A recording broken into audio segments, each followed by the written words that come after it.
Hello, I'm Olivia. Welcome to Marin English Lab. In today's lesson, you're going to learn how to talk about your home in English. Where do you live? What is your home like? And what about the neighborhood around you? Talking about where you live is one of the most common conversation topics in everyday English. So it's very useful to have the right vocabulary and structures ready. Let's begin with a simple sentence. I live in a. What could you say? You might say, I live in a house. I live in an apartment. In British English, people often use the word flat, which has the same meaning as apartment. Now, let's add more detail. For example, I live in a small, two-story house in the suburbs.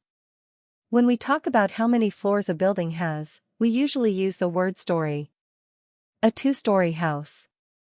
A four-story apartment building. You could also say, I live in an apartment on the third floor of a four-story building. There are many different kinds of houses. For example, a terraced house. A semi-detached house. A detached house. A terraced house has houses on both sides. A semi-detached house has another house on one side. A detached house stands alone, and is usually larger and more expensive. What kinds of houses are common in your country? Apartments also come in many forms.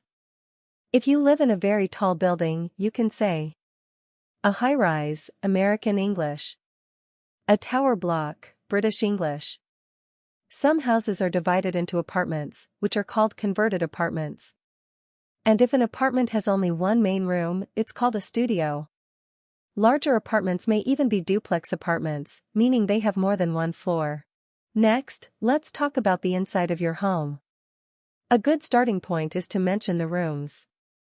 For example, my house has 2 bedrooms, a kitchen, a living room, and a garden. But it's always better to add details.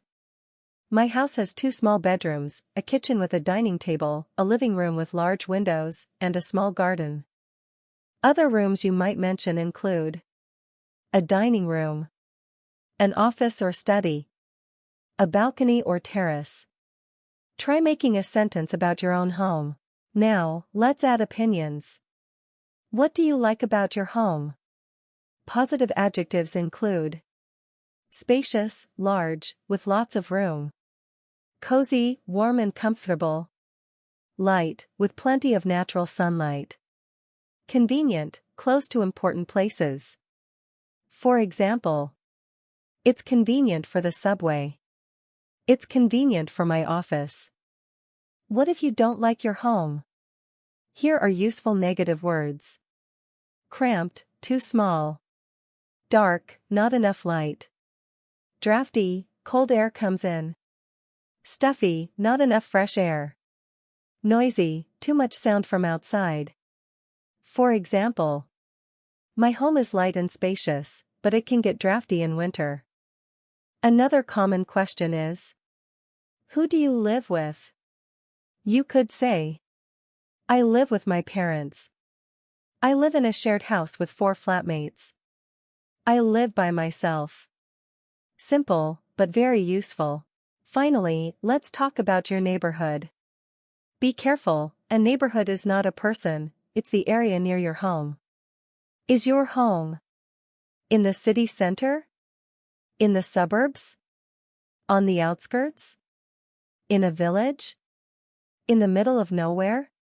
You can describe it as quiet or lively, trendy or boring, full of shops, cafes, parks, or restaurants.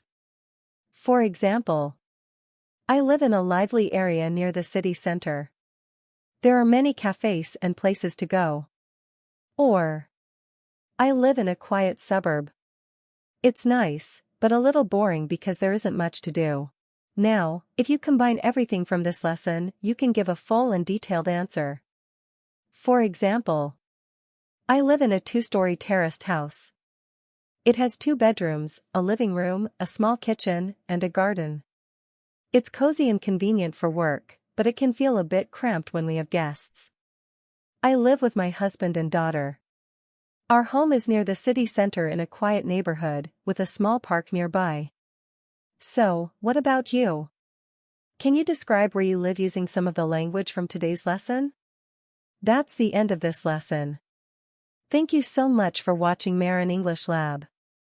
I'll see you next time. Bye for now.